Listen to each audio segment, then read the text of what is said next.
Ayam goreng, wah pasti nggak mungkin nggak ada kan, di semua tempat ada ayam goreng. Ayam goreng ini tinggi protein, memang yang selama ini selalu diangkat, wah ini kan protein, apalagi kalau kita bilang dada ayam, tapi ternyata ayam goreng. Nah, segala sesuatu yang digoreng, supaya mudah nih, segala sesuatu yang digoreng itu bikin peradangan. Jadi mau pakai minyak sebaik apapun, kita pakai minyak semahal apapun, kalau sudah digoreng itu akan buat peradangan. Nah, tapi memang masih dalam bentuk utuhnya, belum jadi chicken nugget dan lain-lain. Nah, jadi di sini saya mungkin akan kelompokkan ini ke kelompok D. Nah, kelompok D artinya apa? Dia jelek tapi nggak sampai mentok tuh jeleknya, ya. Nah, itu kemudian, nah ini adalah hal-hal yang buat saya tadi juga sempat ada perdebatan dengan tim saya, ya, karena menurut saya pribadi, nah ini kan menurut saya ya, jadi saya akan mengelompokkan ini kan berdasarkan opini saya, meskipun ada parameter yang saya gunakan secara medical. Yang namanya mie, itu menurut saya itu bukan lauk pauk, tapi juga itu menu utama, kalau katanya tim SB30 Health.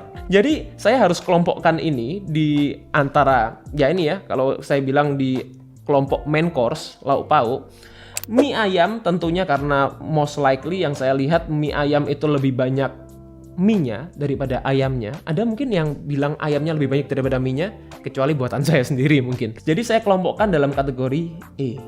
Ya, ini segala jenis mie ayam dengan berbagai genre ya, berbagai jenis. Mie ayam kan banyak sekali jenisnya. Karena karbohidratnya sangat tinggi, tentunya ini juga yang akan menyebabkan penumpukan kolesterol. Meskipun kandungan kolesterolnya dalam makanannya mungkin tidak besar.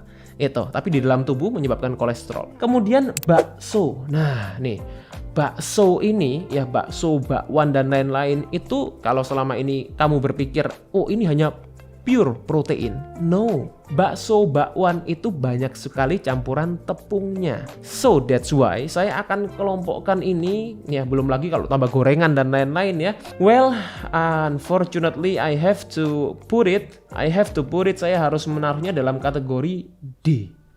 Tuh, ya jadi dia setara lah dengan ayam goreng karena dia juga ya meskipun kandungan proteinnya lebih tinggi ayam ya, kalau karena kan ini ada campuran karbohidratnya, ada campuran tepungnya. Kemudian ini adalah nasi bebek. Nasi bebek, jadi bukan cuma bebek ya, ini ya, karena saya harus sesuaikan dengan gambarnya nih. Nasi bebek, nah sekali lagi lebih banyak kandungan nasinya daripada bebeknya tentunya kalau kita bilang nasi bebek. Jadi ini akan saya kategorikan dalam kalau sama dengan mie ayam sepertinya masih lebih oke nasi bebek ya, meskipun sama digoreng ya. Jadi mungkin kali ini saya akan kelompokkan di kategori yang D deh. D. Tapi mungkin saya berubah pikiran ya, karena melihat dari makanan-makanan yang disediakan oleh tim saya, sepertinya saya akan geser kali ini ya, saya berubah pikiran. Ayam goreng akan saya naikkan satu level di sini ya, menjadi C. Setuju? Setuju ya, karena ternyata banyak sekali yang lebih buruk daripada ayam goreng di sini. Oke, kita akan pindah lagi. Di sini adalah ini apa ini? Ini adalah, ini kalau saya nggak salah lihat, ini golongan ini apakah ini bubur ayam ya? Iya, ini bubur ayam sepertinya. Ya, jadi bubur ayam di sini kalau ini betul bubur ayam yang dimasukkan dari tim SB30 Health, bubur ayam tentunya akan saya kelompokkan sama dengan mie itu karena karbohidratnya yang tinggi, kemudian juga lauknya sedikit sekali, meskipun lauknya juga rata-rata sebetulnya cukup oke ya kalau untuk mie ayam. Nah, kemudian di sini adalah ini menu favorit saya, capcay ya. Jadi capcay ini, wah ini oke sebetulnya. Ini jadi menu lauk, jadi kandungan fibernya tinggi, lauknya juga tidak digoreng harusnya, tidak juga banyak mengandung ultra proses food, kecuali kalau capcaynya dicampur sama apalagi biasanya sosis gitu, tapi jarang ya. Setahu saya capcay rata-rata oke. Jadi capcay akan saya kelompokkan di sini dalam kategori A. Oke, meskipun proteinnya nggak terlalu tinggi, tapi ini tidak menyebabkan peradangan yang besar di dalam tubuh kita. Kemudian di sini saya lihat ini adalah opor. Opor. Nah, opor ini selama ini punya predikat jelek karena katanya mengandung lemak jenuh, pakai santan dan lain-lain. Nah, tapi opor itu menurut saya kalau proses pengolahnya baik, santannya dimasukkan tidak mulai dari awal, ini sebetulnya juga sehat dan pakai santan yang fresh ya, bukan pakai santan-santan yang kemasan. Ini akan saya kategorikan dalam kategori B. Itu ya. Jadi dia masih termasuk oke meskipun lemaknya tinggi, tapi dia masih termasuk yang whole food. Proses pengolahannya tidak terlalu berlebihan. Oke. Ikan goreng. Nah, sudah tahu kan? Ini temannya ayam. Jadi akan saya masukkan dalam kategori C. Jadi ini satu level lah. Ikan, ayam. Meskipun kandungan omega 3 dalam ikan itu baik, tapi kalau sudah digoreng, saya nggak rekomen sih. Kemudian ini, nah ini temannya opor nih. Jadi ini ada gulai. Itu ya, gulai. Itu. Gulai apa ini? Gulai ayam juga nih kalau saya lihat dari gambarnya. Gulai ayam sama tadi dengan opor, saya akan masukkan dengan kategori B. Semakin sengit nih persaingannya ya. Ini kalau buat yang suka Chinese food pasti tahu nih makanan apa. Koloke. Tuh, ayam digoreng tepung disiram saus asam manis. Hancur.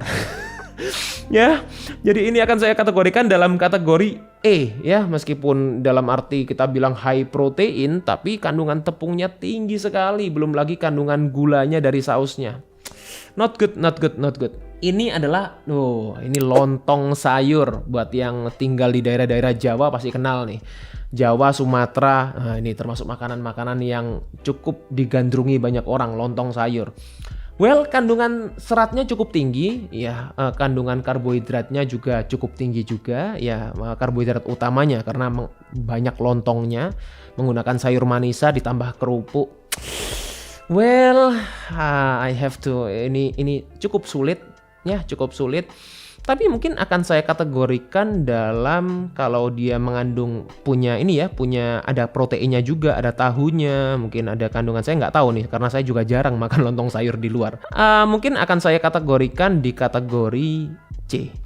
Ya, jadi setara dengan ayam-ayam gitu, ayam goreng, ikan goreng, meskipun kandungan proteinnya dia tidak terlalu tinggi mungkin ya sebesar ayam goreng, ikan goreng, tapi dia masih mengandung ada kandungan sayurnya, kemudian dia juga ada kandungan proteinnya yang ya relatif cukup oke lah harusnya proses pengolahannya. Kemudian di sini adalah mie goreng. Nah, itu.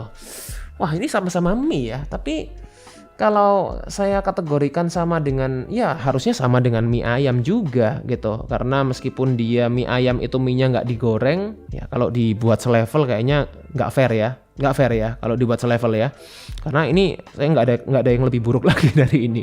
Jadi mie ayam saya geser juga. Nih, mie ayam saya harus geser juga karena mie-nya tidak melalui proses penggorengan. Mungkin akan saya naikkan deh levelnya gitu. Karena kalau sejajar dengan mie goreng sepertinya kurang pas nih. Saya masukkan di kategori D deh ya. Gitu. Jadi setara dengan bakso, dan jadi ini saya masih berusaha untuk urutkan karena ini kan permainan ini di sini. Jadi kita akan urutkan. Mungkin ada beberapa yang akan saya ganti lagi. Nanti kita lihat hasil akhirnya seperti apa di sini. Kemudian di sini adalah ini apa ini? Ini nasi campur ya. Nasi campurnya saya lihat ada telurnya, ada tahu, ada lauknya, cukup komplit. Ini balance plate ya. Jadi ini piring yang cukup seimbang meskipun kandungan nasinya rata-rata juga paling banyak, tapi masih cukup oke menurut saya dengan komposisi seperti ini nasi campurnya. Meskipun nasi campur itu kan macam-macam ya di berbagai daerah. Saya akan masukkan di kategori B. Tuh, ya. Cukup oke nih, cukup oke. Isinya asal tidak banyak yang digoreng ya. Nah, ini nasi goreng, ini makanan sejuta umat ini. Termasuk saya suka sekali nasi goreng. Jadi ini saya bilang kalau secara rasa ya bisa kita kategorikan makanan surga. Ya, ini makanan surga. Tapi sayangnya untuk kesehatan tidak segitu surganya. Karena ya itu tadi, kandungan proteinnya sangat kecil ya, kandungan karbohidratnya besar, dan ini potensinya meningkatkan kolesterol juga sangat besar. Jadi ini akan saya kategorikan di kategori E. Bagaimana dengan nasi padang? Buat yang udah ngikutin konten saya di Instagram saya kemarin buat tips gimana caranya makan padang sehat. Nah, kalau makan padang seperti saya, otomatis bisa di kategori B, bahkan A gitu. Kalau benar-benar mengikuti saya ya, bisa di kategori A tuh. Tapi kalau makan nasi padang secara umum, ya oke lah. Kalau pemilihannya oke, saya kategorikan di B di sini ya. Bisa. Gitu. Tapi kalau mau yang A, mesti lihat konten saya di Instagram gimana caranya. Sate, wah ini sate di semua tempat saya kira semuanya ada.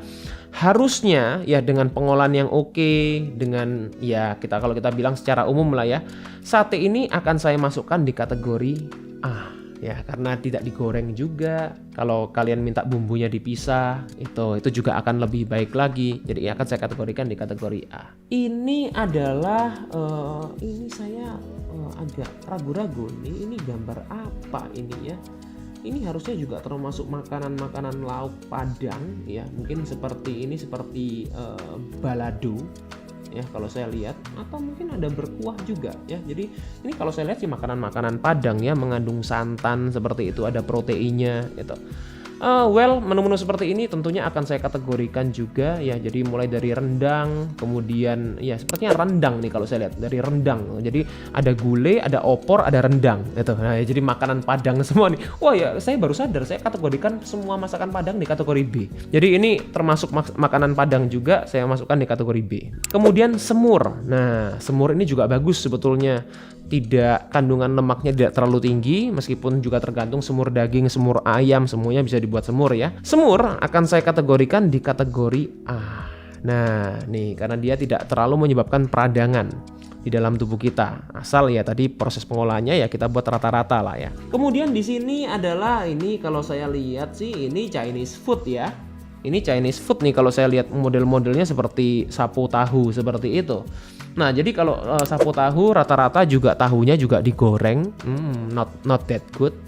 Meskipun tidak semuanya digoreng, kandungan proteinnya juga cukup tinggi. Ya, bisa saya kategorikan di kategori C. I'm sorry ya, karena kalau makanan-makanan yang sudah banyak gorengan seperti itu, saya tidak terlalu sarankan gitu. Jadi nggak masuk kategori B. Nah, ini. Tahu, tempe harusnya oke, tapi karena di sini yang diberikan tahu goreng, tempe goreng, saya terpaksa juga akan memasukkan di kategori C. Ya. Kemudian telur. Nah, nih kalau telurnya nih saya lihat telurnya dibuat omelet nih, telur dadar seperti itu. Wah, telur ini juga bagus banget. Selama tidak menggunakan minyak yang berlebihan, prosesnya juga oke, saya akan masukkan telur ini di kategori A. Ya, asal jangan yang digoreng ya. Jadi masih menggunakan minyak tapi tidak terlalu banyak. Dan yang terakhir di sini saya lihat di sini adalah ini makanan favorit saya nih. Tahu telur nih ya. Jadi kalau tahu telur itu. Padahal kalau bisa dibuat sehat, bisa saya buat sehat. Tapi karena kalau tahu telur pada umumnya otomatis ya tahunya digoreng, telurnya digoreng, ditambah kerupuk, tambah lontong. Wah, nih saya akan kategorikan ini di kategori D. Nah, tuh selesailah sudah ya tugas saya untuk mengelompokkan di sini. Jadi bisa kita lihat di sini ya. Mulai dari kategori A saya buat summary-nya, mulai dari yang terbaik untuk kolesterol, teman-teman yang punya masalah kolesterol, yang bisa dijadikan pilihan ketika makan di luar. Yang pertama, capcay, sate, semur dan telur, tapi bukan yang digoreng deep fried ya. Ini yang di omelet, telur dadar, it's okay. All is good. Kemudian B, ini rata-rata makanan Padang yang saya pilih mulai dari opor, gulai, nasi Padang, nasi campur Padang itu. Kemudian nasi campur pada umumnya, nasi campur Padang dan juga rendang. Ini saya kategorikan kategori B. Ternyata nggak seburuk itu kan? Ya, asal kita cara pengolahnya juga oke lah ya. Kalau misalnya di luar ya jangan dimakan sama kuah-kuahnya semua, itu caranya.